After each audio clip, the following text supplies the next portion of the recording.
Halo teman-teman, kali ini ceritanya berjudul Kuntilanak Kuburan Baru yang ditulis oleh @nyata74042956.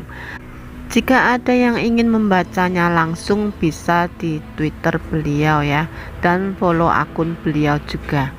Nah, sekarang kita tonton videonya yuk. Tembok berbahan habel tersusun lurus memanjang menjadi sekat pembatas antara dua hunian yang berbeda cerita, di mana hunian pertama merupakan panggung penuh drama yang saat ini kita jalani. Yap, hunian dalam arti sebenarnya alias rumah tempat kita berteduh. Dan hunian yang kedua ialah tempat bagi mereka bernaung ketika napas tidak lagi berhembus. Entah apa yang ada di pikiran ayah, hingga beliau mengambil perumahan tepat bersebelahan dengan lahan pemakaman umum atau TPU. Malah rumah yang dipilih pun merupakan rumah yang berbatasan langsung dengan tembok penyekat antara TPU dan lingkungan komplek. Tak ada sedikit bayangan dalam benak bahwasanya kuburan akan menjadi pemandangan di kala pagi dan malam. Belum lagi bayang-bayang rupa wujud para dedemit seperti tergambar dengan sendiri, menghadirkan rasa takut di dalam batin. Hal itulah yang aku, Rizky, dan adik sematawayangku Rian pikirkan di hari pertama kami menempati rumah ini. Namun apa mau dikata, ayah sudah bersabda, dan rumah ini setidaknya menjadi hunian yang bagus daripada kami harus terus mengontrak. Begitulah bunda tercinta coba untuk memberitahukan kami.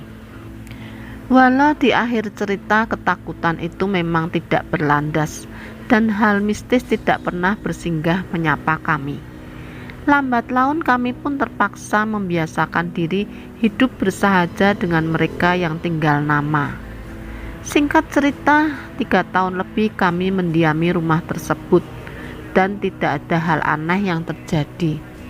Bahkan hamparan pemandangan kuburan atau prosesi pemakaman sudah menjadi hal yang biasa kami lihat. Sama seperti sore itu, rombongan manusia tampak menggotong keranda. Sudah pasti ada yang berpulang hari ini. Langkah mereka terus berjalan hingga membuatku terkaget. Tatkala baru kali ini lahat yang digunakan sangat dekat dengan posisi rumah berada. Jarak yang mungkin tidak lebih dari 3 meter. Aku sempat heran karena dalam hematku seharusnya sudah ada kuburan lain di sana. Terlebih TPU itu juga bukan TPU yang baru dibuka. Dan yang lebih gila lagi, dengan tidak sadar aku malah mengikuti prosesi pemakaman secara tidak langsung. Karena memang antara komplek dan TPU itu hanya berbatas dinding yang tak lebih dari 2 meter. Di mana mataku masih dapat menyaksikan pemakaman jenazah itu dengan sedikit berjinjit. Aku seperti terhipnotis, mataku terus melirik tajam detik demi detik prosesi itu. Walau diri ini berada di komplek dan mereka ada di area TPU, aku malah menjadi orang terakhir yang pulang dari pemakaman itu. Sempat diriku ini iseng naik ke atas tembok hanya untuk melihat makam baru itu. Anissa Cahya binti Legiman. Spontan nama almarhum kubaca bahwasannya yang baru saja dikebumikan adalah seorang wanita yang berpulang di usia 28 tahun. Mungkin karena sudah 3 tahun berada di sana, tidak ada rasa ngeri terlintas. Hanya saja, mohon maaf, bila biasanya kubur baru identik dengan bau serta tebaran bunga-bungaan, namun saat itu aku mencium bau yang sangat busuk seperti berasal dari lahat yang baru ditutup itu. Lupa menjelaskan sedikit tentang diriku. Saat itu aku berstatus pelajar yang baru saja mengenakan seragam abu-abu, sementara adikku duduk di bangku kelas 2 SMP.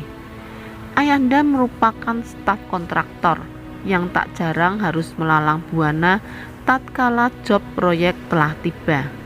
Sementara ibunda merupakan wanita karir yang mendedikasikan waktu sepenuhnya untuk merawat serta mendidik kedua anaknya.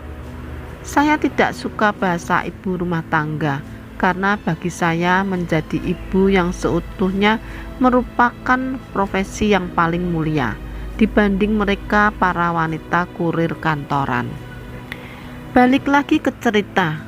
Keesokan hari, kala mentari belum sempurna terbit, Komplek Citra Heaven, bukan nama sebenarnya, dikejutkan oleh cerita Kang Udin, security komplek tempat kami tinggal.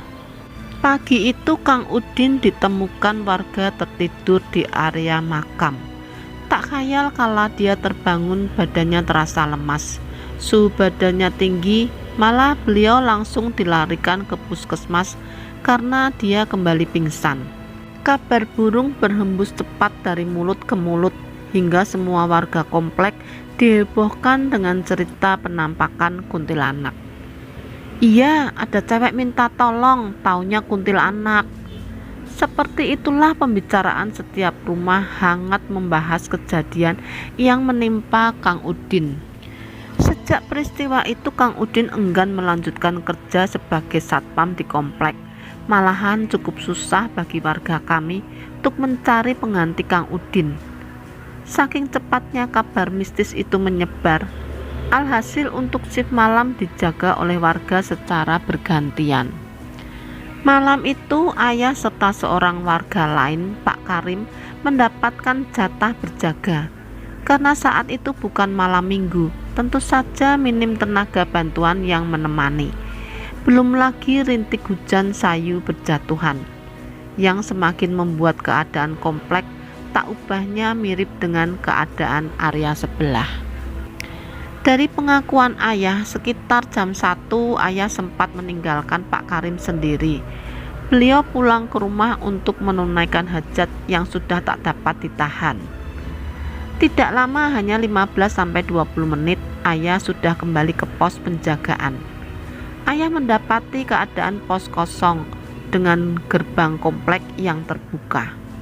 Ayah sempat merasa takut, segera diambilnya HP dan menelpon Pak Karim. Kring kring, bunyi HP itu dekat terdengar dan ternyata HP Pak Karim tertinggal di pos. Dalam pikiran ayah, mungkin Pak Karim juga kebelet dan pulang ke rumah. Tapi siapa yang membuka gerbang? Apa ada maling, pikir ayah sejenak. Seorang diri ayah sempat berjalan dan menoleh ke sekitar, memastikan tidak ada maling yang bertamu kala itu. Ayah juga masih berpikir Pak Karim akan kembali karena HP-nya tertinggal di dalam pos. Dan ketika ayah hendak mengunci gerbang itu, satu suara terdengar lembut menyapanya. Pak, jangan ditutup dulu, teriak seorang wanita cantik. Ayah terdiam karena tidak mengenali wanita itu. Mbak siapa? Dari mana? Tanya ayah padanya. Saya Cahya, Pak, saudari Pak Karim. Maaf mengganggu malam-malam, ucap wanita itu. Ayah tak langsung percaya dan masih memberikan pertanyaan lain. Terlebih sudah jam 1 lewat, mau kemana wanita pergi, pikirnya lagi. Lah, rumah saya cuma di depan situ, Pak. Jalan 2 menit juga sampai, terangnya. Ayah mulai mempercayainya karena memang Pak Karim merupakan warga asli setempat. Terlebih lagi ayah mendapatkan penjelasan bahwa wanita itu berkunjung untuk mengantar obat. Ayah tidak membantah, dibukakannya sedikit gerbang sebagai akses keluar. Hanya sekian detik kejadian itu terjadi sebelum satu teriakan mengagetkan dirinya. Ah, setan! Teriak seorang wanita yang berasal dari salah satu rumah di komplek. Beberapa warga tampak keluar, pergi menuju ke arah suara. Begitu juga ayah yang sejenak terlupa akan sosok wanita yang tadi ditemuinya. Suara itu bersumber dari rumah Pak Karim. Istri Pak Karim tergulai pingsan di teras rumah, sementara seorang anaknya menangis terseduh-seduh tepat di sampingnya. Sigap mereka bergegas menolong Bu Karim. Anak mereka yang masih balita juga tidak dapat memberikan sebab akibat apa yang terjadi. Malah ayah yang menjadi sasaran pertanyaan, karena Pak Karim ternyata tidak ada di rumah pada saat itu. Belum lagi cerita ayah perihal sosok wanita yang tadi menemui, semakin membuat pertanyaan menyerang ayah malam itu. Semua menjadi heboh, warga terpaksa harus bangun dari tidur lelapnya. Belum lagi sosok wanita tersebut sudah tidak ada di pos, semakin menambah kepanikan akan keberadaan Pak Karim berada. Tak khayal komplek kembali heboh dengan cerita mistis, terlebih setelah mereka menemukan Pak Karim ternyata pingsan di salah satu makam yang ada di sebelah komplek. Tepat di jam 3 dini hari, keadaan komplek terasa ramai. Tidak hanya para lelaki, kaum wanita bahkan anak-anak pun tak luput mencari informasi mengenai apa yang menimpa Pak Karim dan keluarganya. Rumah Pak Karim sesak menampung warga yang silih berganti datang untuk melihat keadaan. Menjelang azan subuh berkumandang, baru kondisi Pak Karim dan istrinya bisa diajak berbicara. Pak Karim menuturkan tadi ada seorang wanita yang hendak meminta tolong diantarkan pulang. Wanita itu terlihat sedih dan gelisah, malah nangis, kata Pak Karim menceritakan. Pak Karim sempat meminta wanita itu menunggu karena saat itu ayah pulang dan beliau sendiri di pos. Tapi entah kenapa saya manut. Ya udah, lagian katanya rumahnya cuma di ujung depan pengkolan. Kalau jalan paling 5 menitan, ucap Pak Karim pada kami. Di tengah perjalananlah Pak Karim mulai merasa keanehan. Tatkala wanita itu bertanya perihal kuntilanak yang sempat menjadi bahan pembicaraan warga sekitar. Wong tadi nangis terus ngomong, saya takut Pak, rumah saya deket kok di situ. Kok tiba-tiba nanya itu? Hadeh merinding aku Pak, seru Pak Karim melanjutkan cerita. Saat itu malah harum bunga melati kental tercium. Tapi Pak Karim tetap menceritakan setahu yang dia dengar, bahkan sedikit melebih-lebihi hanya untuk bercandaan saja. Hanya saja tatkala Pak Karim mendeskripsikan bentuk kuntilanak itu, sosok wanita itu malah berkata padanya, kayak gini dong wajahnya Pak. Pak Karim terkaku, takut akan apa yang ada di depannya. Teman yang sedari tadi bersamanya merupakan kuntilanak yang sedang menjadi bahan pembicaraan warga. Sosok wanita itu sungguh sangat mengerikan, setengah wajahnya gosong dengan daging yang menganga penuh dengan belatung. Hihihi. Suara kuntilanak itu yang membuat Pak Karim lari tunggang langgang. Aku dikejar Mas, bajuku kayak ditarik-tarik sampai aku jatuh. Wajahnya tepat ada di depan mataku. Nah, tahu-tahu aku pingsan di kuburan lagi, ucap Pak Karim.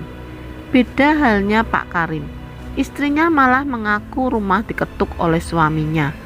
Dia sempat bingung karena Pak Karim seharusnya membawa kunci. Aku buka tuh pintu, bapak mukanya pucat, terus duduk di teras. Ya aku ikut, tak pijiti, tak ajak ngomong.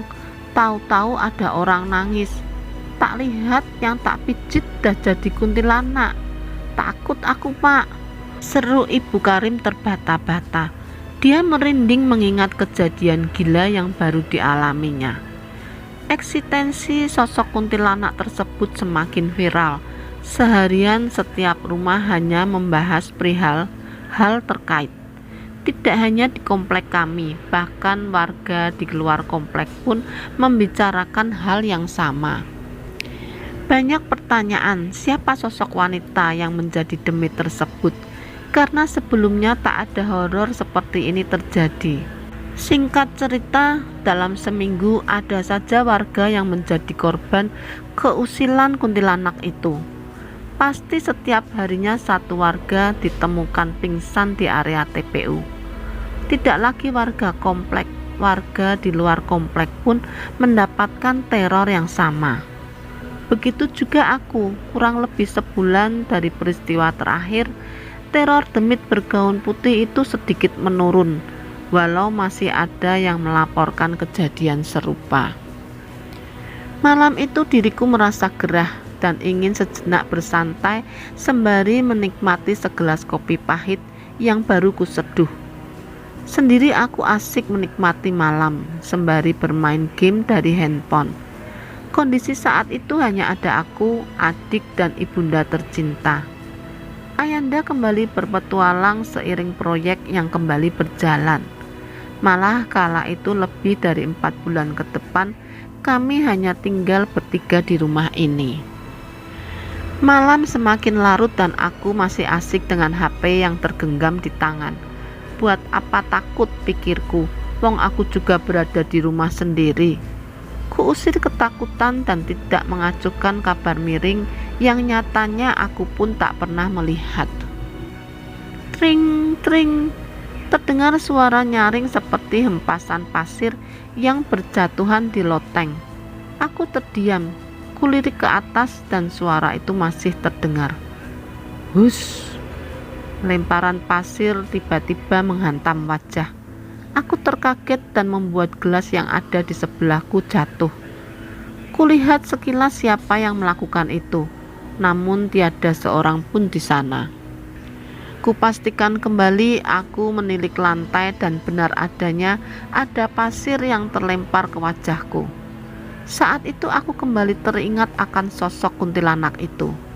Tergesa-gesa aku bangun hendak masuk dalam rumah. Brak, brak, kunci rumah pun tak dapat terbuka. Aku langsung panik. Dek, bu, pintunya dikunci ya? Teriakku dari luar. Firasat malam itu sungguh sangat tidak mengenakan. Belum lagi aroma bangkai sangat busuk kembali tercium.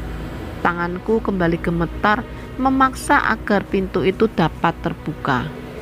Hei, hei, terdengar suara yang memanggil. Hei, hei, suara itu kembali memanggil. Kutolehkan pandangan menatap ke arah suara. Astagfirullah, ucapku keras. Aku melihat kuntilanak itu bergelantungan di tembok pembatas TPU dan komplek. Wajah itu sama dengan apa yang aku dengar selama ini. Dia tersenyum kepadaku, seperti bahagia melihatku ketakutan. Aku tidak memiliki keberanian untuk saling bertatap dengan kuntilanak itu. Tangan ini terus menguncang pedal pintu. Dek, bu, tolong buka pintu. Seruku terus-menerus yang sudah diselimuti rasa takut yang teramat sangat. Hihihi. Tawa itu terdengar sangat dekat. Hawa pun tiba-tiba menjadi dingin. Aku terpaku diam memegangi pedal pintu sembari menutup kedua kelopak mata. Tatkala kurasakan satu tangan memegang pundakku sembari menggoyangkan jarinya seperti memberikan isyarat untuk menoleh ke arahnya. Kubuka sedikit mataku melirik ke arah tangan itu. Tangan yang penuh dengan borok dan luka, kukunya panjang mengurai berwarna kehitaman. Melihat itu sontak membuatku semakin histeris. Aku berteriak sejadinya sembari menggedor pintu rumah yang tak kunjung terbuka. Dan semakin keras aku berteriak, dia pun semakin tertawa kencang. Hihihi. Kekrisisan akan iman membuatku hanya bisa terduduk bersandar di pintu itu. Mulut seperti sudah berteriak sekencang-kencangnya, tapi apa daya, hanya kata-kata seperti gerangan yang keluar. Seperti semua kata yang ingin kuucap tertahan di rongga tenggorokan. Lama terasa kejadian itu berlalu. Berkali-kali mata tertutup dan kubuka, berharap kuntilanak laknat nan menyeramkan itu segera pergi.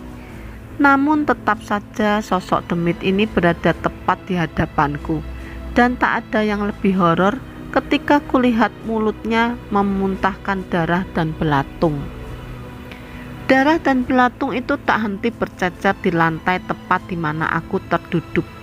Badanku terasa tak bertulang, keringat dingin tak henti mengalir di dahi. Menyaksikan peristiwa mengerikan itu. Tap, tap, terasa tangan menepuk kembali pundakku. Kak, kamu kenapa? Teriak ibu dari arah belakang. Alhamdulillah, pintu ini akhirnya terbuka. Kuntilanak, Bu, seruku. Hus, ngawur kamu. Ayo masuk, jangan mengada-ngada, ucapnya kembali. Ada, Bu, aku gak bohong. Tadi dia pas di depanku, kataku kembali. Aku bangun dari dudukku, wajahku masih pucat dengan jantung yang berdebar kencang. Kulirik segala penjuru, memastikan kejadian yang baru terjadi. Benar saja sosok itu tidak ada. Ketenangan itu hanya sementara. Ternyata itu belum berakhir. Dia masih menyiapkan satu kado kejutan bagiku. Iya, kamu gak bohong, aku percaya. Hihihi. Terdengar suara lirih tepat di belakang. Bukankah tadi ibu di belakang? Kenapa suara itu sangat mengerikan? Kuputar badan perlahan dan kembali aku histeris hingga pingsan ketika kuntilanak itu yang ternyata berada di belakang dan pintu itu nyatanya masih tertutup. Kepalaku terasa nyeri, perlahan ku coba melihat sekitar dengan pandangan yang masih berkunang-kunang. Di mana aku? Ini bukan di rumah, ucapku dalam hati. Jauh aku memandang ke arah depan, hanya hamparan kosong yang kudapati. Belum juga seutuhnya roh di dalam raga menyatu. Satu pandanganku tertuju menilik sekelebat bayang putih yang sedari tadi seperti bergerak dengan cepat. Kilasan itu muncul sesekali dan seperti sedang mengarah padaku. Lagi dan lagi, aroma busuk kembali tercium menyengat di hidung. Aku kembali was-was. Dengan kaki yang terasa linu, tubuhku gemetar, seakan paham kuntilanak itu masih akan mengganggu. Ketakutanku kian menjadi nyata tatkala suara tangis terdengar berdengung di heningnya malam. Hihihi. Sayu tangis itu berasal dari seorang wanita yang duduk tak jauh dari tempatku berdiri. Hanya 4 meter jarak di antara kami, yang membuat jantungku kembali berdebar cepat. Pelan langkahku berjalan mundur sembari tetap mengarah ke sosok wanita itu. Karena ku yakin wanita itu pasti sosok kuntilanak yang sedari tadi mempermainkanku. Perlahan langkahku mulai menjauh dari dirinya. Ku atur napas, mengatur strategi akhir untuk berlari sekencangnya. 1, 2, 3. Kubalikan badan dan mulai berlari. Brak! Langkahku langsung terhenti. Tubuhku jatuh akibat membentur sesuatu. Anjrit, sakit banget. Langsung ku coba berdiri dan kembali berlari. Hanya saja aku tidak mampu. Tubuhku bergidik hebat. Bukan karena dia kembali muncul di hadapanku, tetapi karena apa yang tadi membuat diri ini terjungkal. Satu makam ada di sana dan nisan dari makam itulah yang tadi membuat langkahku tersandung. Mataku tajam menatap nisan, membuat aku menyadari siapa sosok kuntilanak yang selama ini mengganggu warga. Batinku berkata, apakah dia sosok wanita penghuni kuburan baru itu? Anissa Cahya binti Legiman. Lisanku membaca tertatih tulisan pada kayu itu. Dengan sisa tenaga dan tubuh yang sangat gemetar, kubalikan badan menghadap ke arah suara tangis yang tak henti sedari tadi. Sosok itu tak lagi dalam posisi duduk, walau dia masih berada di posisi yang sama, namun penampakannya tidak lagi dalam wujud manusia. Hihihihi. Tawanya kembali bergema seiring dengan penjenangan asli dari wujudnya. Kuntilanak itu kembali ada di hadapanku, menatap tajam dengan sedikit senyum tipis dari wajahnya yang penuh dengan borok luka. Darah seperti turun dengan cepat, aku kembali terduduk lemas seperti akan pingsan kembali. Pandanganku mulai kabur. Sekilas kulihat kuntilanak itu sudah berada di depanku. Hihihi. Dia kembali tertawa dengan wajahnya yang sudah menempel di mukaku. Mudah ditebak, aku ditemukan di area pemakaman. Hanya saja lebih gila dari kejadian Kang Udin dan Pak Karim. Tidak lama bagi warga menemukanku. Ketika ibu mendapati diri ini tidak ada di rumah dan jam sudah menunjukkan jam 12 malam. Sigap ibu meminta bantuan warga untuk mencari dan belajar dari kejadian sebelumnya. TPU menjadi tempat pencarian pertama. Di sanalah tubuh ini terbaring di salah satu makam yang ada. Namun hal yang lebih konyol, ketika aku terbangun, aku tersadar menjelang maghrib tiba. Dengan kata lain, diri ini hampir seharian tidak sadarkan diri. Tatkala mata terbuka, sudah ada ibu dan ustadz serta beberapa warga yang sedang melantunkan doa kala itu. Dan penjelasan dari ibu, selang sehari setelah diriku tersadar, sedari ditemukan aku terus mengigau serta demam tinggi. Bukan hanya itu, nama Anissa Cahya binti Legiman acap kali terucap dalam igauanku, ucap ibu padaku. Karena igauan itu juga warga jadi mencari makam terkait dan menghubungi sanak keluarga dari almarhumah. Namun agak lama pihak keluarga menanggapi keluhan warga tersebut. Bahkan sempat terjadi cekcok ketika ada pihak keluarga datang memenuhi panggilan tersebut. Mereka tak dapat menerima perkataan warga bahwa sosok almarhum gentayangan, bahkan menjadi kuntilanak yang acap kali menebarkan teror. Terus apakah semua berakhir selang pertemuan itu? Tentu saja tidak ada, Kakanda. Tidak semudah itu semua berakhir. Kisah teror kuntilanak semakin intens terjadi yang membuat warga kian resah.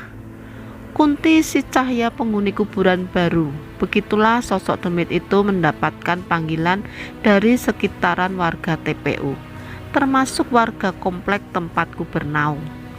Hujan rintik jatuh membasahi tanah. Hari baru saja beranjak menuju malam. Suara azan Isya merdu terdengar. Dari ujung pengkolan satu kendaraan roda 2 pelan melaju. Seorang gadis tampak mengendarainya. Dia terlihat bingung, menilik kanan dan kiri, mencoba menemukan rute terbaik menuju rumah sanak saudaranya. Gerimis kala itu membuat warga malas untuk berkeliaran, yang pastinya membuat jalanan terasa sepi. Wanita itu tidak tahu harus kemana untuk bertanya, hingga pandangannya menatap sosok seorang wanita yang baru keluar dari area pemakaman. Walau sedikit merasa heran, namun dalam benak si pengendara, mungkin dia baru saja menyekar dan berharap sosok wanita itu bisa menuntun dia menuju ke tempat yang dicari. Pelan diarahkannya motor itu melaju hingga menghampiri sosok tersebut. "Misi mbak, mau tanya kalau alamat komplek ini di sebelah mana ya?" ucap si pengendara sopan. Wanita itu tidak langsung menjawab. Dia terlebih dahulu menatap wajah si pengendara dan memberikan senyum yang malah membuat pengendara wanita itu bergidik. Ada perasaan horor muncul ketika dia melihat wanita itu tersenyum. "Tahu mbak, ini komplek rumah saya." "Di situ," balasnya sembari menunjuk ke satu arah. "Boleh saya nebeng sekalian mbak? Hitung-hitung nganterin mbak ke sana, dekat kok," ucapnya kembali sekaligus meminta kepada pengendara tersebut. Sebenarnya si pengendara sedikit ragu memberikan tumpangan, tapi karena lagi dan lagi tak ada pilihan dan wanita itu mengatakan dia juga tinggal di alamat yang sedang dituju, maka dia memperbolehkan sosok itu turut serta bersamanya. Tak lama perjalanan itu terjadi. Kurang dari 5 menit mereka tiba di salah satu rumah megah bertingkat. Sosok wanita yang ditemui si pengendara di TPU meminta turun tepat di rumah megah itu. "Stop mbak, ini rumah saya," ucapnya. "Ayo mbak, masuk dulu," katanya kembali seraya memegang tangan si pengendara. Bak terkena sihir, motor itu diarahkan masuk ke dalam rumah. Pengendara wanita itu sangat terpesona melihat kemegahannya, apalagi saat dia masuk ke dalam rumah. Perabotan kelas 1 menghiasi seisi rumah.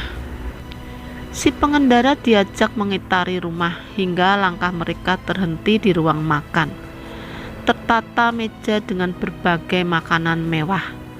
Hanya saja ada hal yang mengganjal. Untuk rumah seluas dan semegah ini, tidak ada satu manusia pun yang dijumpai oleh dirinya selain wanita yang sedari tadi bersamanya. "Kok sepi ya kak? Dari tadi gak ada orang lain selain kita," ucap pengendara itu kepadanya. "Iya, semenjak kepulanganku beberapa bulan lalu, rumah ini selalu sepi," katanya dengan wajah yang sedih. "Maaf kalau kakak tersinggung." "Gak apa-apa, kamu belum makan kan? Ayo kita makan dulu. Nanti selesai makan, kamu saya antar ke sana," serunya kembali. Berdua mereka duduk. Si pengendara tampak menahan ludah, menahan keinginan untuk segera bersantap dengan menu yang pastinya nikmat. Pengendara wanita itu seperti tak dapat menahan diri. Selang diperbolehkan menikmati makanan, dia mulai mencicipi satu persatu menu yang tersaji. Daging, udang, sayur-sayuran. Tangannya dan mulutnya seperti tak dapat berhenti, padahal sudah sepiring lebih dia melahap. Sembari santap malam itu mereka semakin akrab. Banyak pertanyaan yang dilontarkan si pengendara kepada sosok wanita itu, hingga satu jawaban membuat jantungnya berdetak hebat. "Maaf kak, kalau boleh tahu sebelum pulang ke sini memang kakak asli mana?" tanyanya. "Saya seperti kamu," jawabnya singkat. Pengendara itu seketika merasa aneh dan tertawa sedikit. "Ah, kakak bisa saja," jawabnya belum menyadari. "Iya, aku tidak bohong, aku sama seperti kamu, manusia," jawabnya kembali. "Hahaha, kalau dulu manusia sekarang demit dong kak," jawab pengendara spontan. "Iya kak," kata wanita itu. Si pengendara terdiam, makannya terhenti. "Jangan bercanda kak," tanyanya. "Hihihi." Seketika sosok wanita itu berubah menjadi kuntilanak dengan penampilan yang sungguh sangat mengerikan. Rumah mewah itu sirna berganti area pemakaman. Begitu juga dengan makanan yang ada di tangan si pengendara. Didapati daging nikmat yang ada di tangannya berubah menjadi tanah yang dipenuhi belatung dan cacing. "Weh!" Pengendara itu langsung termuntah mengetahui apa yang barusan dia makan. Wajahnya pucat dengan tubuh yang sudah tak dapat dia gerakkan, mulutnya seakan terkunci. Seketika itu juga si pengendara pingsan seiring dengan kuntilanak cahaya yang berada tepat di wajahnya. Ibu juga mengatakan, menurut penuturan Bu Indah, sosok si pengendara sempat terbangun dan mendapati diri berhadapan dengan kuntilanak pada ruangan yang hanya berukuran 2 meter. "Seperti berdua dalam satu lahat," ucapnya. "Aku bergedik, ternyata apa yang kualami tidak sehoror kejadian itu." Namun peristiwa akhir itu membawa kabar baik di akhir kisah teror Cahaya si penghuni kubur baru. Walau sedikit tidak manusiawi, warga kekeh akan membongkar makam itu bila tidak ada kejelasan dari sanak keluarganya. Yang akhirnya sanak saudara almarhumah mengalah dan memugar makam tersebut guna dipindahkan ke tempat lain. Saat prosesi pemugaran, dari mulut warga pecinta gibah Banyak yang mengatakan kondisi mayat sungguh sangat mengenaskan dan mengeluarkan aroma yang sangat busuk. Jangankan warga yang melihat, malah dari personel keluarga dan pekerja yang membantu saat itu, banyak yang tak dapat menahan diri hingga muntah di sekitaran makam Cahya. Wallahu alam, cukup Tuhanlah yang maha mengetahui dan maha mengampuni. Walau rumor itu terus menjadi cerita asupan keseharian, setidaknya semenjak pemugaran makam Cahya, sosok kuntilanak itu pun tidak pernah lagi meneror warga. Dan sebagai penutup, semoga Cahya tenang di alam barunya dan tak ada lagi teror dari kuntilanak Cahya, si penghuni makam baru. Sekian teman-teman ceritanya. Terima kasih yang sudah menonton. Jangan lupa di subscribe, like, dan komen.